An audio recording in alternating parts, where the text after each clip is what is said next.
Good afternoon. Wonderful to see you, and welcome to what I hope and know will be a remarkable conversation with a remarkable person, Alan Jenkins, Executive Director of the Opportunity Agenda, and also teaching this winter term, Communications, Law, and Social Change. I encourage folks, if you don't see a free seat, I think efforts are being made to bring in additional seats into the room, so if you can just be patient. I'm hoping that there's a place to sit as soon as possible, but we should get started. My name is Dan Nagin. I'm on the clinical faculty here, and I'm also director of the Legal Services Center of Harvard Law School and its Veterans Legal Clinic. It's a real pleasure to see you all here, and it's a real pleasure to have Mr. Jenkins here, both as a faculty member teaching this winter term, but also here to have a conversation with you. We are going to make this afternoon's event interactive. I am not simply going to sit here and ask questions. We're going to pass mics around and have a conversation with Mr. Jenkins, and I want to start that as quickly as possible. So let me briefly, even though I could spend a lot of time describing to you Mr. Jenkins' extraordinary accomplishments, I'm going to tell them to you in brief, as difficult as that is, because I know through your dialogue with him that he'll have many opportunities to describe the work he's done, the work he's doing, the choices he's made, the ideas he has. So prior to joining and starting, I should say, the Opportunity Agenda, Mr. Jenkins was Director of Human Rights at the Ford Foundation. Prior to that, he was Assistant Solicitor General in the Department of Justice, and also prior to that, Associate Counsel at the NAACP LDF. His clerkships included a clerkship with Judge Robert Carter on the Southern District of New York. And I'll just pause for a moment. Some of you may know about Judge Carter's life and accomplishments, but if you don't, he's someone to learn about, a remarkable figure, an historic figure, as we were just discussing to some extent, an unsung hero of the civil rights movement and efforts across many, many decades to pursue racial justice. And Mr. Jenkins had an incredible opportunity to clerk for Judge Carter. And then Mr. Jenkins clerked on the Supreme Court with Justice Harry Blackmun. Mr. Jenkins holds a JD from the Harvard Law School, also has an MA in Media Studies from the New School, and also obtained his undergraduate degree from Harvard Law School. With that kind of resume, you can imagine I could have a lot more to say, but it's not about me talking. It's about you thinking and exploring ideas with Mr. Jenkins. And so as we start out here at the beginning, maybe, and we'll pass around mics in a moment, but why don't we just start with talking a little bit, if you would, about the Opportunity Agenda and what it is and what it does and why it matters to you. Sure, and thanks, y'all, for being here. Good afternoon. Oh, that was terrible. This is about communications. Good afternoon. All right, still lame, but thank you. Thank you for coming. So, the Opportunity Agenda is a social justice communication lab. So, you mentioned some of the jobs that I've been in, most of which have been about the pursuit of greater and more equal opportunity and human rights protections for everyone in our country and sometimes internationally. And what I saw over and over again in that work was that there were some things missing, and that they essentially related to communication, culture, and connection when it comes to social change efforts. So on the communications front, we would win lawsuits or policy victories, for instance, on criminal justice reform and race in California, and they would be wiped away by a ballot initiative like 3 strikes, because we hadn't explained to voters in that instance why the reforms mattered, why they were the right thing, as well as the effective thing and the thing to do for safety. I would fund, when I was at the Ford Foundation, I would fund research, and it would often sit on the shelf because there was no communication strategy attached. And so it didn't matter at some level how brilliant an idea it was or how profound an insight was revealed, because it wasn't reaching people who could act on it in a language or in a form on which they could act. On the cultural front, what I saw was that in almost every other country, but certainly throughout the global South, culture is an integral part of change strategy, and there is much less rigorous of a divide between advocacy, research, communications, and culture. And so you think about some of the NGOs that we supported at the Ford Foundation in India, particularly women's economic empowerment NGOs. They were seamlessly using education and organizing, advocacy, filing of complaints, human rights complaints and the like, and culture, traditional song and linguistic traditions and the like. And that was one of the primary ways in which they engaged people and made change.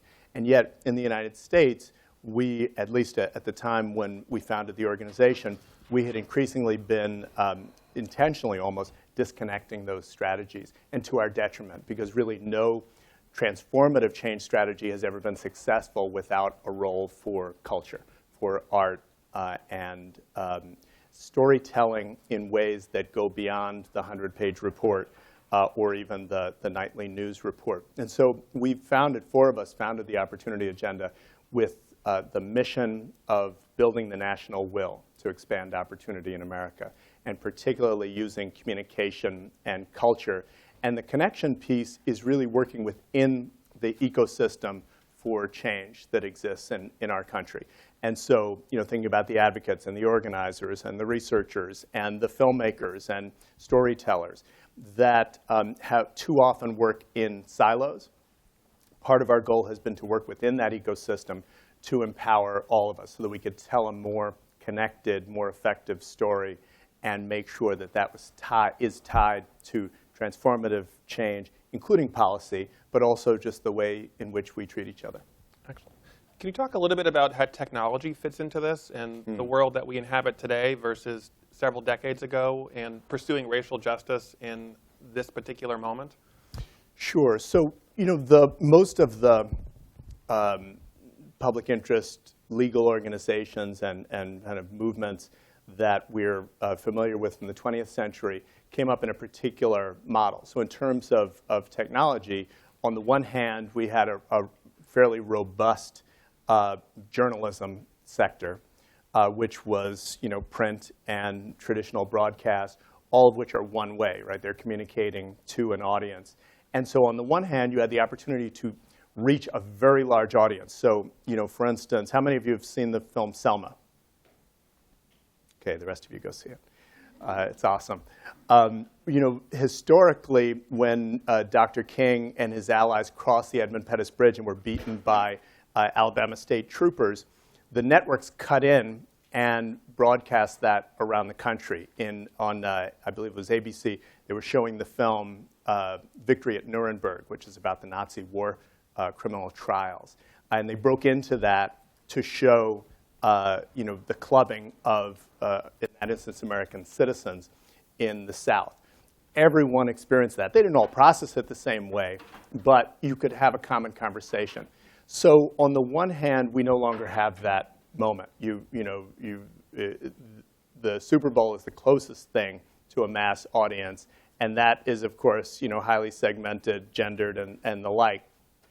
But on the other hand, because of the rise of new technologies, it's the first time in human history that we have the ability, everyone in this room has the ability to communicate with millions of people around the world. And importantly, they have the ability to communicate back. That's completely new. And I think we're just beginning to understand the power of that. It's like most technologies, it is neutral. It's morally neutral. It can be used. It's used by dictators, and it's used by activists and revolutionaries, and it's used by ISIL. But what we make of it as people who are working for a better nation and world, I think we're just beginning to scratch the tip of the iceberg on that. I'm going to ask one more question, then we're going to open it up. And I wonder if we could return to the moment that you and the co-founders of the Opportunity Agenda coalesced and came together to say, we want to start something new, and we see some gaps in the existing framework, the existing strategies to pursue social justice, racial justice. Describe those conversations. Like, how did the light bulb go off, and how long did it take you or others to come to the realization that you had to make this move to start a new organization? Was it a process of years and years of thinking and filing away this idea?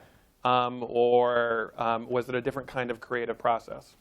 Well, it was definitely a process of years and years, and it started with just bitter complaints, right? So sitting around after the 2000 election, bemoaning the state of social justice and equal opportunity and human rights in the nation and in the world, and really kind of recognizing that more was needed. I was at the Ford Foundation at that time, and so one of my strategies, in addition to going back to school and getting a master's degree in media studies to better understand those dynamics, was to begin to fund groups, organizations, strategies around the world that were using communications creatively as an advocacy strategy, not just as PR or as branding, but actually to move hearts, minds, and policy. And so on the one hand, I saw and learned a huge amount, and I think helped to make an impact. But on the other hand, I saw that without some organizations specifically dedicated to that approach, we weren't going to be able to have the kind of quantum leap in effectiveness that we needed. And so it was only gradually. We did not assume that the world needed another nonprofit organization. And so it was only gradually over time that we began to explore what might it look like, who might support it, what kind of budget would it need. Very much an experiment. We didn't know if people would come work with us. Would partners out in the world engage with us? Would people even know what the hell we were talking about? Would we be able to fund the enterprise more than the first year? I had a new baby at home, and so at one point I went off payroll because the source of my pay dried up. And so it was kind of rocky and experimental for sure. But 10 years later, we really are a robust organization with a real track record for impact. Wonderful. So as promised, let's have a conversation. There are mics that will be passed around, and I think just about anything is fair game as long as it relates to change, social justice, racial justice, communications, and anything else in which Mr. Jenkins, and there are many topics, can help us think seriously, both about what's happening here, within the four corners of the law school and the university, in the community, the nation, the world. Just say your name when you're here. Hi, Mr. Jenkins. My name is Brittany. I'm a 3L. And I have, well, first, thank you for coming. And I actually have about 2 questions. Specifically, I'm really interested in, I guess, the conversation surrounding human rights and its applicability to the United States, because I feel that as a country, we don't really, I feel like, have a way to discuss human rights. We talk about things in terms of civil rights. And so I'm curious about, like, what kind of sources of law do you look to, for that conversation? I mean, are you looking to, say, countries that have dealt with that, like recently, like South Africa? Are you looking to the European Union and how they use human rights law? And then I guess my second question is, with regard to human rights, like, how do you get that conversation started in the United States? Because I feel like that language, that discourse of civil rights is so strong. Like, what specific strategies has the Opportunity Agenda undertaken to get that conversation started?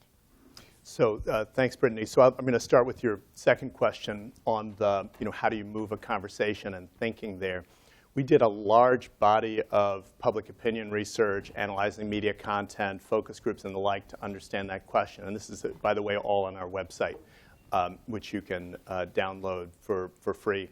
And what we found, and I, despite the fact that my last job had been director of human rights at the Ford Foundation, I was pretty pessimistic about Americans' ability, U.S.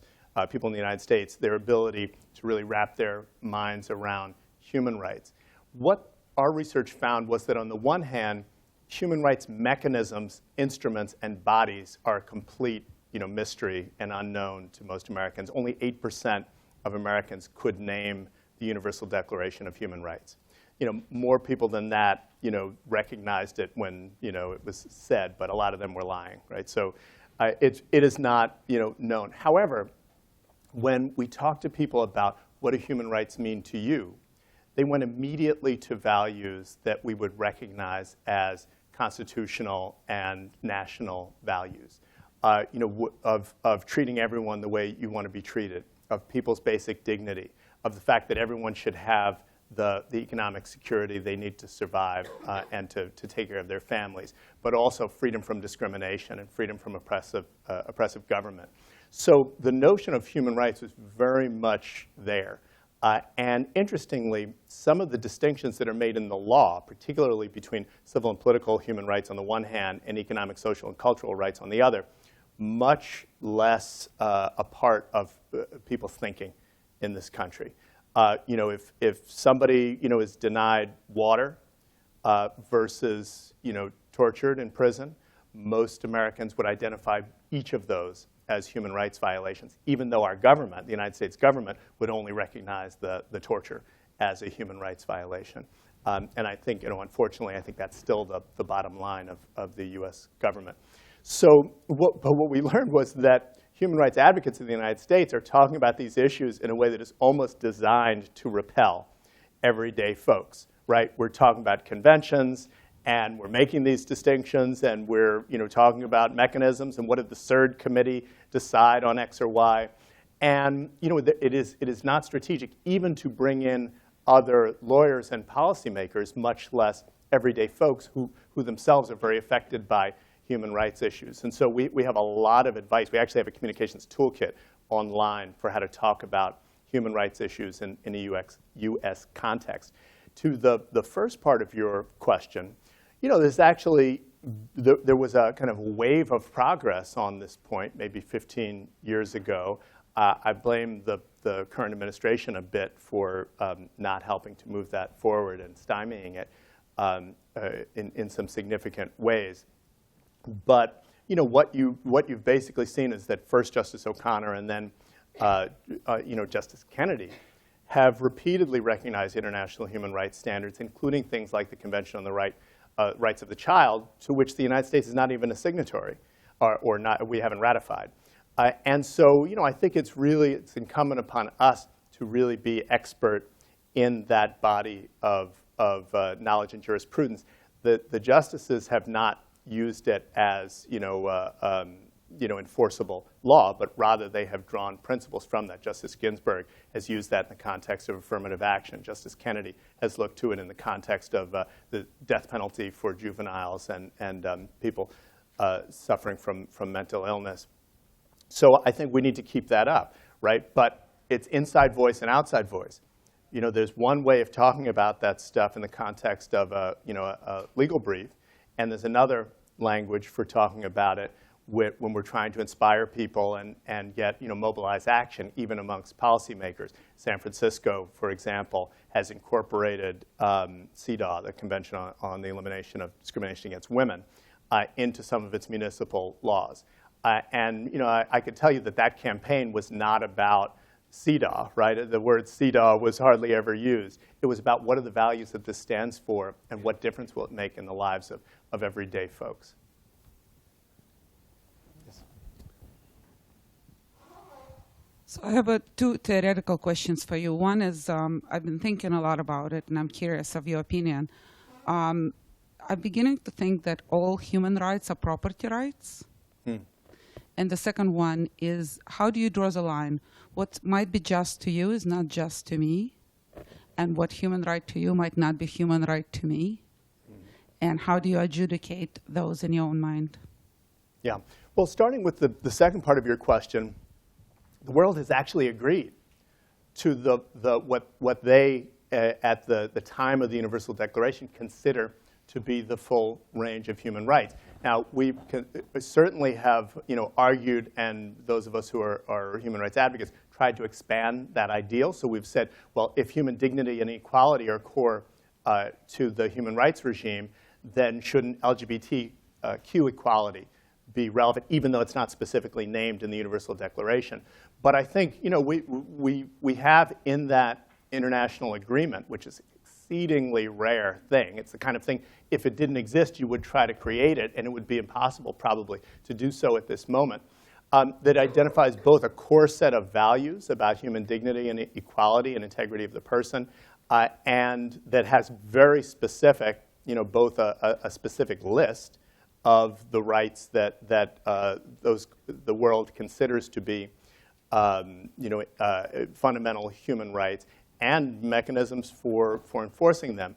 To the first part of your question, yeah, I'm not sure about that. Are all rights human rights, property rights? My immediate reaction is no, that there are a lot of rights, for instance, cultural rights and rights that relate to human dignity that are in fact not about anything tangible, but for instance, about ideas. You think about freedom of speech and the ability to communicate, or the rights to expression that are contained in the Universal Declaration, which are about freedom to be you. And I would need to hear a lot more before agreeing that those are property rights at their core. Let's shift over to this side. There's a question back there.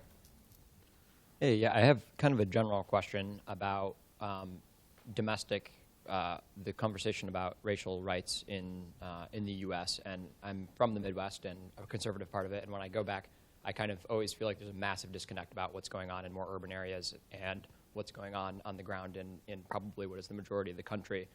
For instance, many people back home over Christmas didn't even know the phrase Black Lives Matter. So I kind of wonder what your thoughts are about our communication domestically about issues that seem extremely important to us on the coasts, but are we actually having a national conversation, and what you think maybe some strategies to deal with that are, and what we want to get out of those conversations with people from more rural areas? Yeah, so I think the answer is we need to get out there, right? And I mean that in several ways. So the first relates to Dan's point about technology. So because of the bifurcation of media, it is much more difficult to have a single national conversation. That's not all bad. In the late 60s, it's not like, for instance, black liberation, ideology was all over the national news. So, we've lost the gatekeepers, but we've also lost the shared conversation. I think, it's incumbent upon all of us who are working towards these issues to become more fluent, right? To find ways that we can talk about these issues based on different information that people have, and often kind of different worldviews. It frequently goes down to shared values. So there are, on issues of race in the United States, there are wildly differing perceptions about the extent to which opportunity is equal, the extent to which justice is equally meted out. But there's a remarkable amount of consensus on the values of equal opportunity, and that is crucial to our country, to who we are, to our future. And that's a good place to start. One of the things we have to recognize, to your point, is, for instance, one of our core principles on race and communications is over-documenting unequal obstacles to opportunity. Because no matter how much you think might be enough to demonstrate unequal justice or unequal opportunity, it actually requires 4 times more. And let me give you a very specific thing that advocates for racial justice often do, which is actually a mistake. So we will say, 1 out of every 3 young men of color is in prison or jail, thinking that proves discrimination. But for large numbers of Americans, it simply proves what? Criminality, right. We're confirming a stereotype, which almost all of us carry around somewhere in our head, but also is being told to us over and over and over again in the mass media, both in the nightly news and in video games and film and the like. And so one step is to step back and actually make sure that we're talking about unequal obstacles before we talk about unequal outcomes. That we're saying, let's look at the different ways in which police departments operate in different communities. Let's tell the story of, I'm from Great Neck, Long Island, which is, mostly, my parents were teachers there. It was a mostly affluent, 90% white community, in which drugs were rampant. Drug use and dealing were rampant. And the worst thing that ever happened to these kids I went to school with was their parents might be called, right? So, which is not the reality that's facing a lot of people engaged in the same content. So remembering that values point and remembering that we actually need to document the unequal treatment and obstacles, not just jump straight to, here's what prisons look like and therefore there's discrimination, are 2 of about 10 principles that we tend to bring to these conversations so that we're able to actually create more of a shared understanding. We have some questions here in front. Why don't we start here, closest to the aisle? So I think my question follows on from that. I think when you're talking about race, you often encounter a group of people where unless you can point to something and say that's overt racism or like there's racial animus there, people are unwilling to accept it as a racial problem, which is problematic when a lot of racism we're looking at now is systemic or institutional. And I think part of that comes from some people have a skepticism towards people's personal experiences.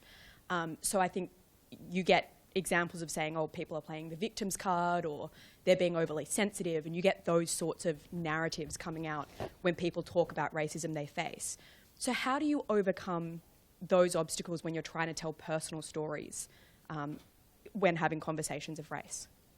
Yeah, I mean, one point that we've learned is that personal stories are really a double-edged sword. That 9 times out of 10 on issues of racial equality, we need to find a way to tell a systemic story that's not just about the individual, but it's about the larger picture. And there are lots of examples of that. So you think about Rosa Parks, right? She had an individual story, but her individual story was connected to a larger problem and a larger solution. So that's one example. I think creative storytelling is another. I think that I'll give you 2 more examples. One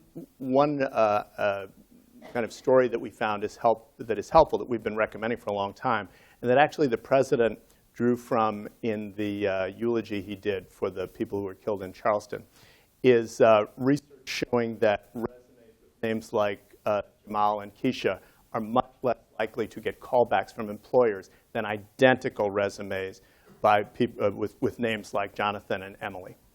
Now, not everybody's going to buy into that. Some people want to check out the facts. But it's the kind of story that most people can actually, if they're honest, do their own reality check, right? When I hear those names, what am I thinking? What images, what faces come to mind, and what impact might that have? And so, sometimes, and so that is, in a way, it's a human story, but it's not a personal story. It's more difficult to reduce to an anecdote. And so that's one way. Another interesting thing that we've seen from the public opinion research is that, and this is, your question was about people who are difficult to persuade. So that's really, who I'm talking about now. That when audiences, and particularly white audiences, are told, you know what, in this economy, it can be tough for a 55-year-old white guy to get an entry-level job because people have perceptions about him. Will he be willing to take orders? Can you teach an old dog new tricks? Think about how hard it is for a 20-year-old Latina who's entering the workforce, right? That order becomes important for people who are hard to persuade.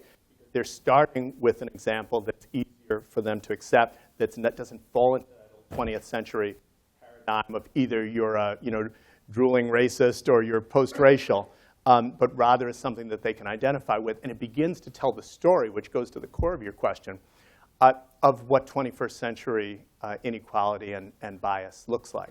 That story is not a part of our current political discourse, but I do think we have an opportunity to make it so. And I think millennials, most of the folks in this room, are much better able to receive and understand, or even, and many are even holding that story, than people who are demographically similar except of an older generation. We'll get to another question. If I could just interject to build on this last exchange. Part of communications is a narrative. It's a story.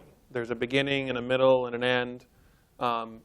Another part of communications, I think, is the label itself, the power to name a problem, the shorthand, especially in a world of very short attention spans.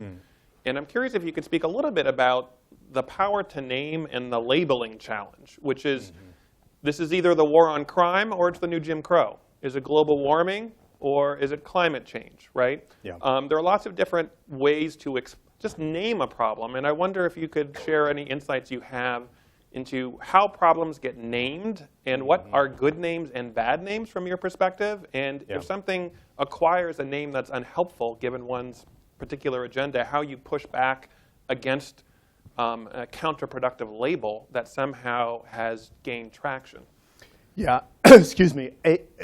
9 times out of 10, we get it wrong when we're labeling the problem.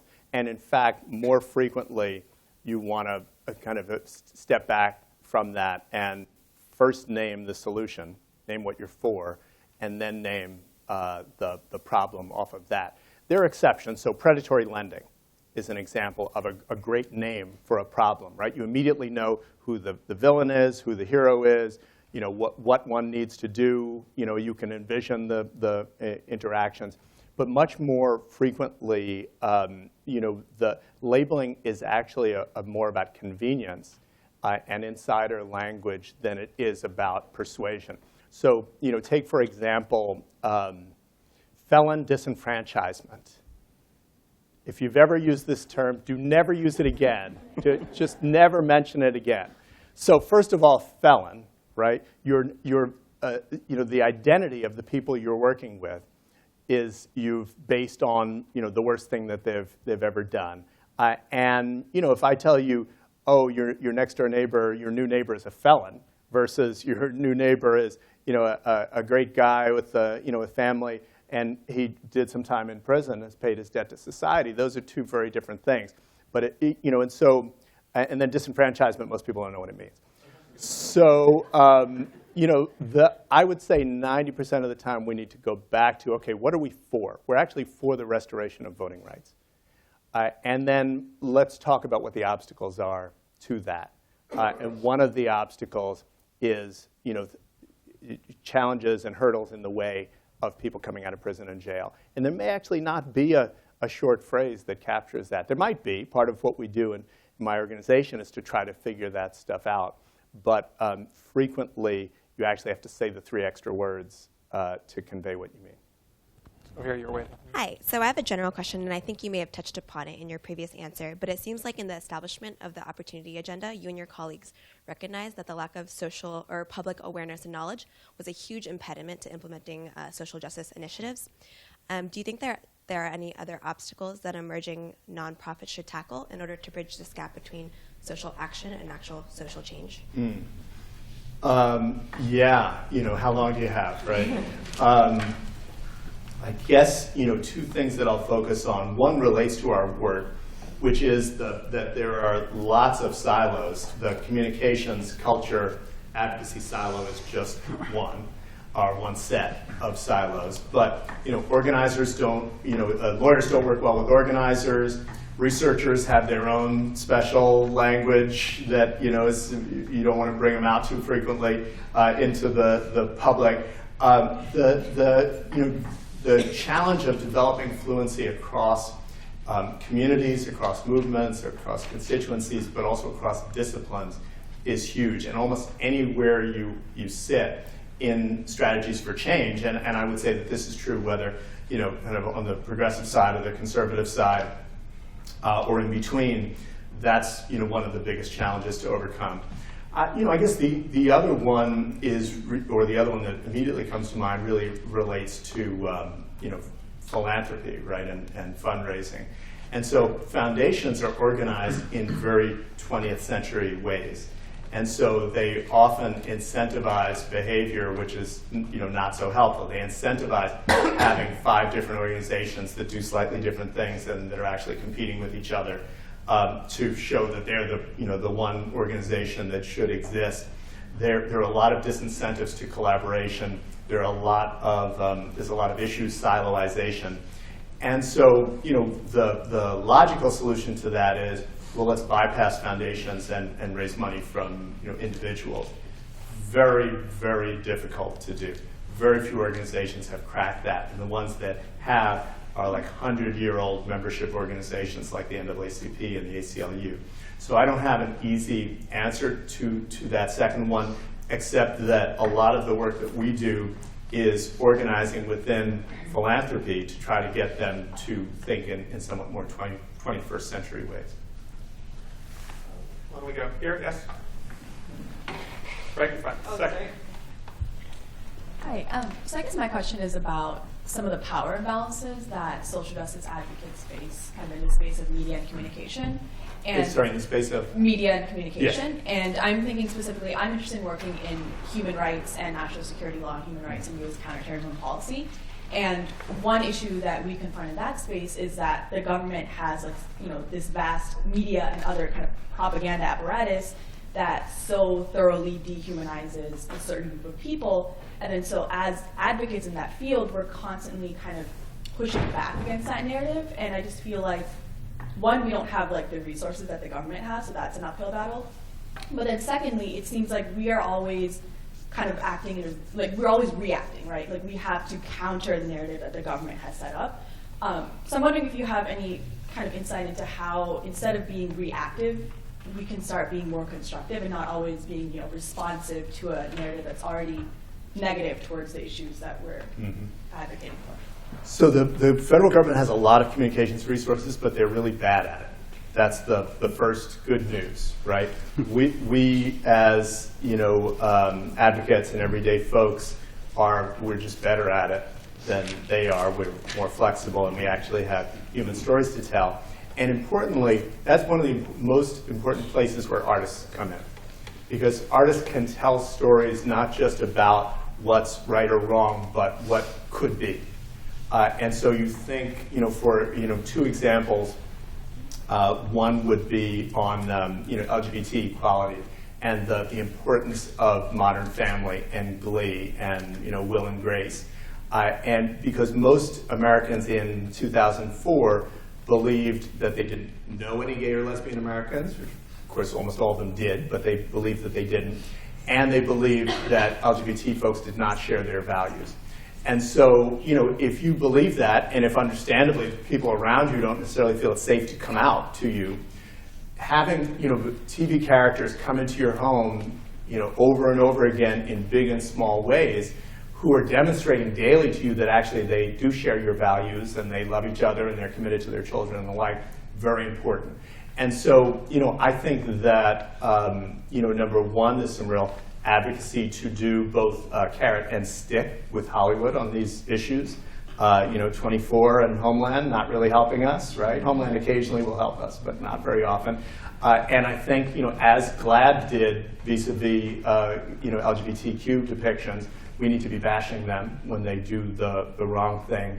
And we need to be working with people, not just in Hollywood, but in the creative sector, to be better storytellers. I think the other thing is just being really clear about our narrative. So you think about the immigration space and how, you know, DREAM Act students transformed that discourse from one that was about, you know, law and order and overwhelming of scarce resources to people, and the other, to people who are a part of us, to, you know, immigrants being a part of our nation from its birth, and that, you know, here are people who are clearly going to contribute and already contributing to our country.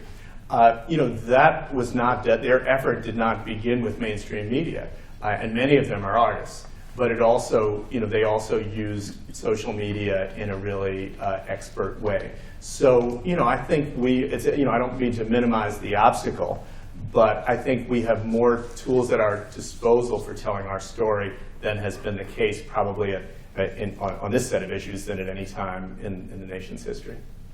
We go in the back row there. Good afternoon, Bianca Tylik, 3M. You mentioned a little bit about communications and how we share the problems that we're facing or want to talk about or advocate for. I'm interested, and I've been looking like a little bit around the racial justice issue, particularly like the Black on Campus movement, around the way in which administrators are delivering their solutions and what that communication looks like. Because I often think it comes off very defensive, often fails to acknowledge fault. And sort of all of these like failures in communication for me totally water down any possible solution that may be trying to be presented. And I'm wondering what type of advice or other types of things are you recognizing in that space as we try to talk to administrators about the like really rudimentary steps before you even present the solutions? Well, a couple of thoughts. I mean, one is to, you know, model for them, here's how I think, I hear what you said, here's how I think it could be better received and understood by, you know, folks like me. That doesn't mean they'll do it, but giving them a sense, that's that fluency piece that I described, right? That there is the substance, but then there is the way in which the substance is communicated and the extent to which goes to credibility and implementation, right? You can tell me something, but if I don't think you really believe it, or if I don't share, you know, if you don't share my values, then I don't trust you to implement it. You look at, you know, the president and the Republicans on immigration, right? Doesn't matter what. Doesn't matter that he's deported more people than, you know, any president in the history of the country.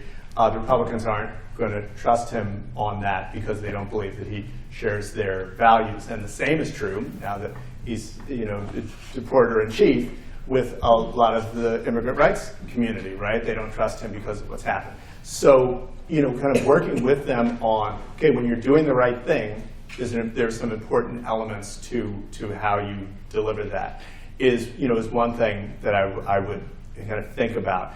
I think a second piece is, who is the administration or any decision maker responsive to, right? They're worried about alums, and they're worried about new, people applying. They're worried about students across the ideological spectrum. They're worried about faculty across the ideological spectrum.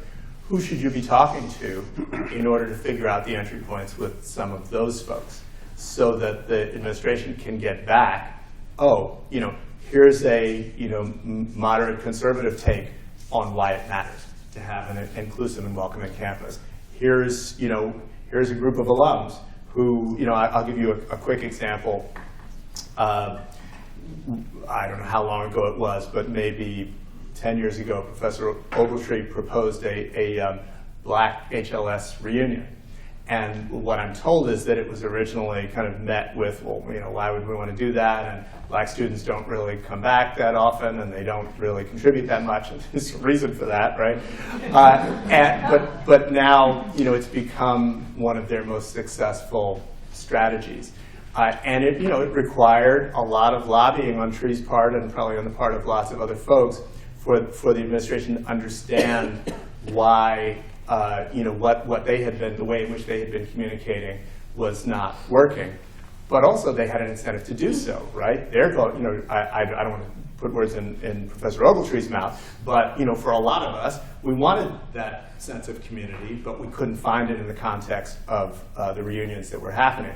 For the administration and the law school, they wanted to raise money, right? And they wanted to enhance the reputation of the school. And so finding that intersection really helped for them to tell a new story in a different way.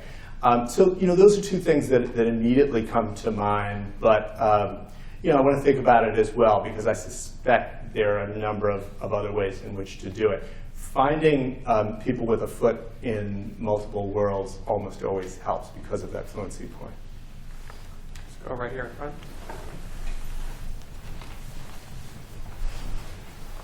Hi, my name is Masi Muradi. I'm a first-year student here, and election day is just 10 months out. And I wanted to ask you what you hope to see from the next presidential administration. Maybe some of these things would be continuing certain initiatives, programs the Obama administration is already doing, and other things you could talk about that you think the Obama administration has neglected to do. So what are you hoping to see? And are you hopeful that you'll see those things? Yeah. Wow. I'm cautiously optimistic that I will see many, though certainly not all, of the things that I would like to see. I think that I'm trying to think where to start on that question. I want to see a change of discourse. So I think I support much of the president's agenda. We were in law school together. We were friendly in law school. I think he has the hardest job, probably that any U.S. president has had, and I support a lot of what he did.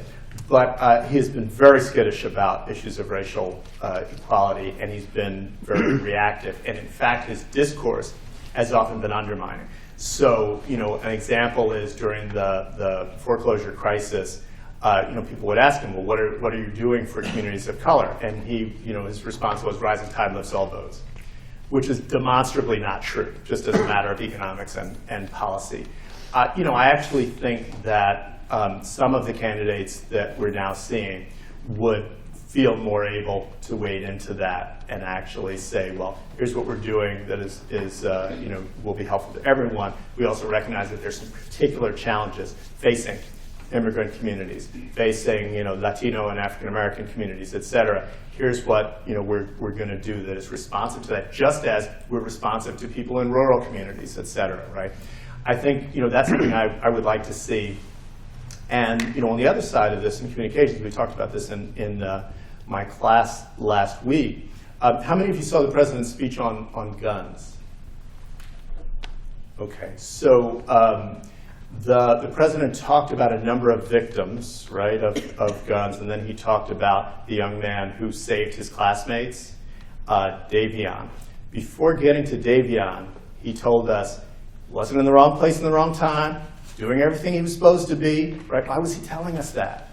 He was telling us, this is a black victim, and I know what your stereotypes are because he was in the inner city, but believe me, right, he's one of the good ones. It's kind of the worst message that you could be sending. And I know that his intent was, positive, but I think he's, a product of his own environment, as we all are. And I think that's something he does all the time. He's constantly telling us that it's black people who have to pull up our pants and, act right. When there's a lot of us in America who have to pull up our pants and act right. And there's also, great gifts in every community. I would be shocked if a president, Sanders or, Clinton, or, even some of the Republican candidates were to go that way. I think the president's made a decision that that's the kind of black president he's going to be. But I think it's hugely harmful, and so that's something that I will not miss. I have a very long list of policy demands, which I can share with you some other time. Yes? Yeah.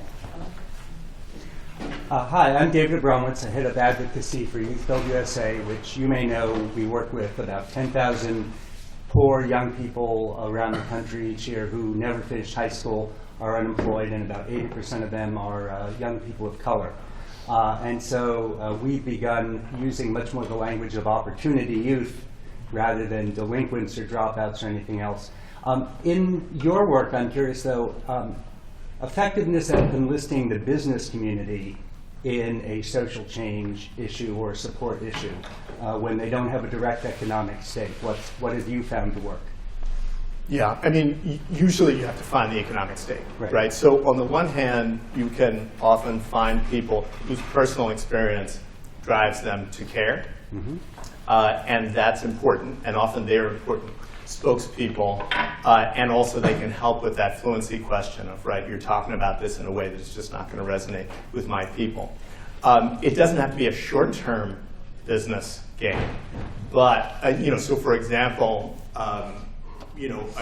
having the Henry Ford argument, right? Henry Ford paid his employees enough so that they could actually create demand for cars, and he would have people to sell cars to. That was not a short-term approach. But just to be concrete, on immigration, for example, the business community has long been supportive of some parts of pathway to citizenship and primarily guest workers. But they've been afraid to come out and support that. And also there are other things that they want to do which are not shared by the immigrant rights movement, for example. Through a lot of work by organizations like the National Immigration Forum, they've agreed to agree, right, on the things that they share and not to emphasize the things where they disagree, which typically have to do with labor rights and organized workplace organizing and collective bargaining and the like. And I think we have not fully exhausted or even begun to exhaust all the possibilities at that level while recognizing that we're not going to agree on everything. And we often are going to have to come up with a value proposition or be content to draw a much smaller percentage of the business community to some of what we want to do. And the work that you're doing, as you as a business person, you have to be visionary to understand why it's in your interest. But if you are, it's clearly in your interest. And so finding that overlap in the people who get it and who can translate that to other people who may be slightly less visionary, I think is usually the strategy that works.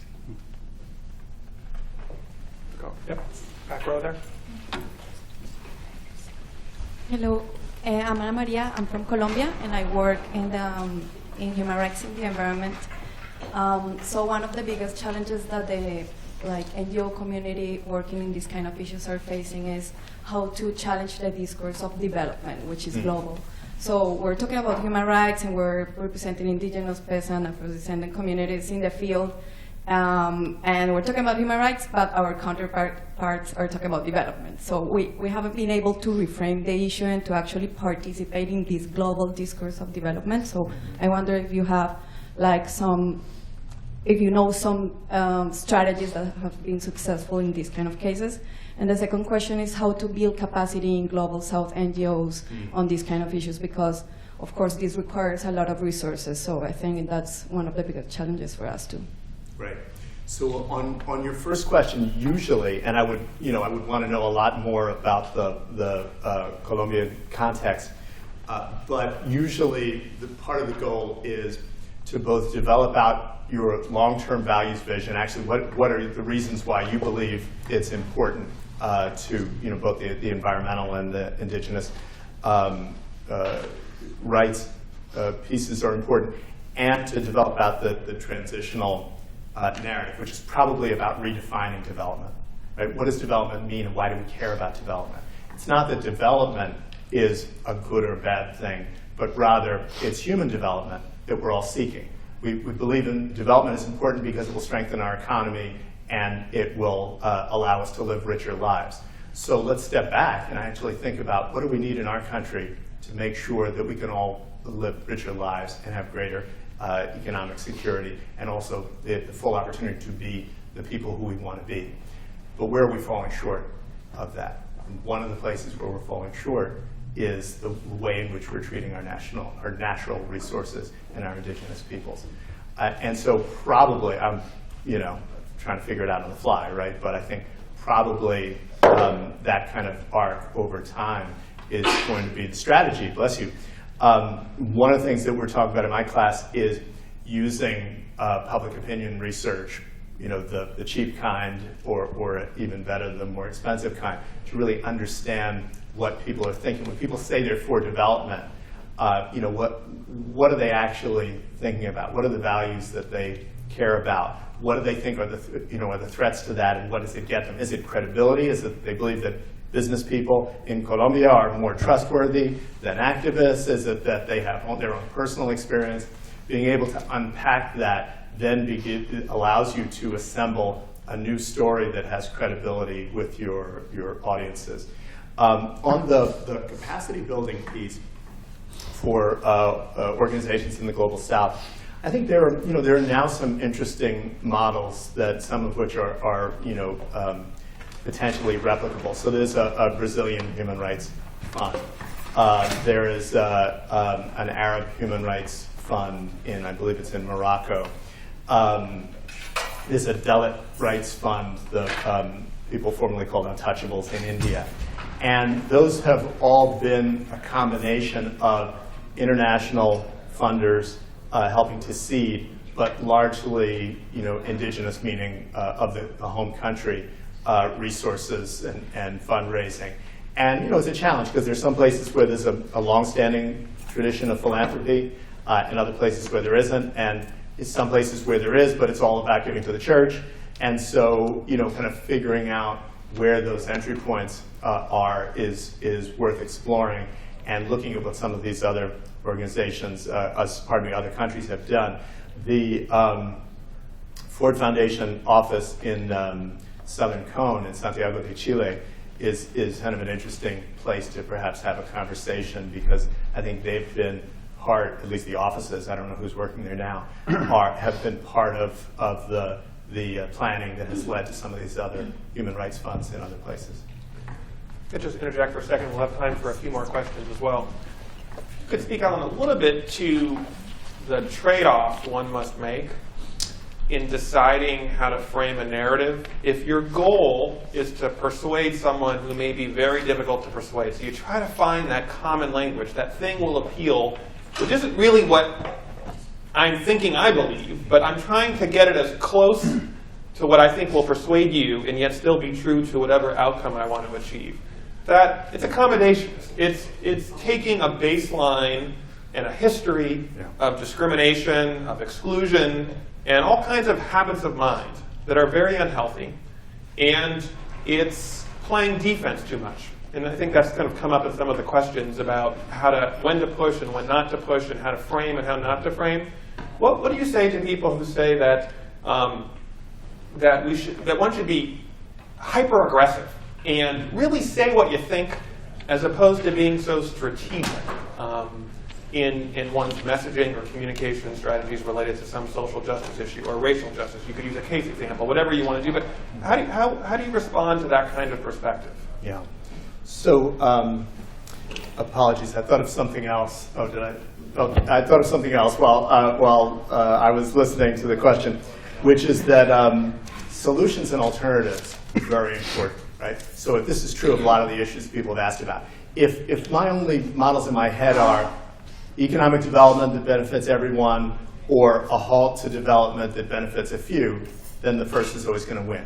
But if you're able to say, well, here's what they're doing, here's what they did in Indonesia with indigenous forests that now the stewardship is being run by indigenous peoples, and everyone benefits this, the wood's being sustainably grown and it's being sold around the world, and we've sustained the culture. Here are 3 examples of how we could do this, even if one is theoretical.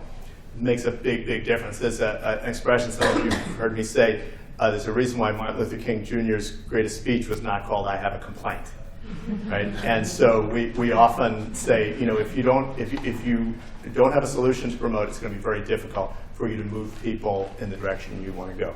Okay, so returning, Dan, to your question, how do you make those decisions? Through excruciating discussion based on a combination of experience and research. So, and really focusing on, what are our goals? What do we actually want to achieve? So, to give you a practical example, in the struggle to get funding and medications and human rights protections for people suffering with HIV and AIDS, it required a raucous, disruptive, and highly strategic intervention by ACT UP, as well as a very scientific discourse in the research community, and a policy discourse and a litigation discourse. No one of those things would have been sufficient, but I think those of us who studied the period can say that without ACT UP activists literally standing up in meetings and having mock funerals and the like, the level, because part of the problem was lack of attention to the people who were dying. That doesn't mean it wasn't strategic, right? It was highly strategic, but they made a choice based on their goals, their audience, what needed to be done in the moment. And that's essentially our advice. That doesn't mean that communications should always be low-key or always designed to persuade the barely persuadable. So another example would be, not that long ago, maybe 5 years ago, the pro-immigrant beltway discourse. The message was, we have to require illegal immigrants, is what they were called, to get legal and pay fines and become part of our society. And so that message tested relatively well with conservative Democrats and center-right Republicans. But it was demobilizing to the base of people who knew that they desperately wanted to be citizens. The idea that you would punish people by making them American citizens was crazy, right? And it also conveyed the notion that today's immigrants, meaning primarily black and brown immigrants, didn't really want to be fully American, right, or fully a part of the United States. And it was actually deepening people's long-term resistance and othering. And so, but it was effective in the short term. Our advice at the time, and continues to be, that's not sufficient, that actually we need to find that set of narratives and messages that help us both with the long-term moving of hearts and minds and with shorter-term victories that we have to win. But sometimes the decisions are more stark than that. So another example we discussed in our class was the death penalty. So 15 years ago or so, support for the death penalty was quite high.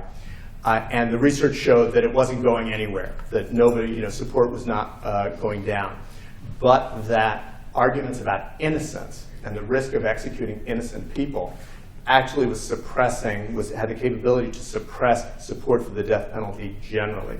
The challenge there is just what you described, which is those of us who oppose the death penalty, it's not primarily because we're worried that innocent people will be executed, but because we feel that it is morally unjust for the state to execute anyone intentionally, whether they're guilty or not. And so we weren't part of this work, but there was a very robust debate in which some people are still not speaking to each other about whether they would adopt that approach. Ultimately, the decision was to go with an innocence argument because, and this also gets to your question, people felt that, I care about the innocent, right? I do believe that the death penalty is, highly arbitrary and inaccurate. And so I won't be saying anything that I disagree with. It's not the full story for me, but there's still the base to whom I will be able to convey a fuller story rooted in the things that I most care about. And 15 years later, some other things happened, like a dropping crime rate. But 15 years later, you see drastic reduction in the use of the death penalty, including in states like Nebraska, where an abolition argument would not have worked. And I don't think anybody feels that if the leading edge were just that the death penalty is in all instances immoral, that would not have won the day in a state like Nebraska. But the innocence and unreliability argument has eroded support. It hasn't led just to, well, let's build a better death penalty with DNA testing, but rather I'm no longer confident that this is the right way for our country to behave. So that's a very long way of saying, yeah, it's hard. And it requires us to really discuss and argue the part of the importance of our work at the Opportunity Agenda. So let's make sure we're actually discussing and arguing it, right, about it, not just using our go-to argument because it feels good or it's what the 10 of us in a room are turned on about, but rather because we're building a strategy towards our goal that activates the base, that persuades the persuadables, and that demobilizes the opposition. Let's have, I think we have time for, if you're willing, another question. Yeah, sure. We'll go there. So this actually goes back a little bit to language and framing. So I just wanted to know, in the United States today, how many LGBT and feminist groups actually work with civil rights activists? And when they do, does the framing of the issue change? Does it narrow? Does it need to narrow? And does their language change, and can it change to make there be more cross collaboration? So, I couldn't give you an exact number, but there are quite a few. The number is growing, and I would say that the distinctions are blurred. So, for instance, Black Lives Matter, despite its name, is actually a multi-issue, multi-constituency organization. The Dreamers, working towards the DREAM Act and Pathway to Citizenship. Some of the most vocal and visible leaders are, both from the LGBTQ community and they're themselves activists on that set of issues and their intersection. And so, this notion of intersectionality, which was much more theoretical, in the 20th century, I actually see playing out much more practically and organically. I would say it's overwhelmingly millennial-led organizations that are doing this. I think it is much more formalized and I would say stilted among organizations that are led by people of my generation. But I do see it happening, and I think I wouldn't say that the discourse has narrowed, but I would say it's different and in many ways better informed. So it's less likely to leave out broad communities. It is more mindful about language and about some of the stereotypes that we are encountering and affirmatively overcoming them and making it less likely that they will get replicated within movements. There's plenty of existing obstacles and biases and the like in today's movement, so I don't mean to suggest that you all have it all figured out. But I actually am quite optimistic about where things are heading on that front. Mr. Jenkins teaches at 2 p.m. We need to be mindful of his schedule. This has been a really fascinating conversation, and I'm grateful, and the law school is grateful for your sharing your wisdom and thoughts and perspective with us. And I know the conversations will continue. This is a really important topic, and we're very, very fortunate to have you in our midst. Thank you.